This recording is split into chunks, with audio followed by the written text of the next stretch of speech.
Hey everyone, welcome to Easy Tech Steps. Today I'm showing you how to change mouse speed in Windows 11. It's fast, perfect if your cursor's too slow or too fast. First, open Settings. Just click the Start button or press Windows key, and I if you're quick. Then go to Bluetooth and Devices on the left, click Mouse on the right. Find the mouse pointer speed slider. It goes from 1 to 20, default is 10. Slide it left for slower, right for faster. Try 15 for a snappy feel, or 5 if you want it slow. For more control, click Additional Mouse Settings under Related Settings. In Mouse Properties, switch to the Pointer Options tab.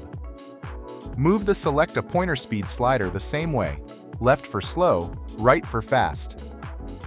Check if Enhance Pointer Precision is on. Uncheck it if you want exact speed, no acceleration. Hit Apply, then OK. Test your mouse now. Move it around. It should feel just right, whether you're gaming or working. That's it. Speed up or slow down your mouse now. Like and subscribe to Easy Tech Steps for more. See you next time.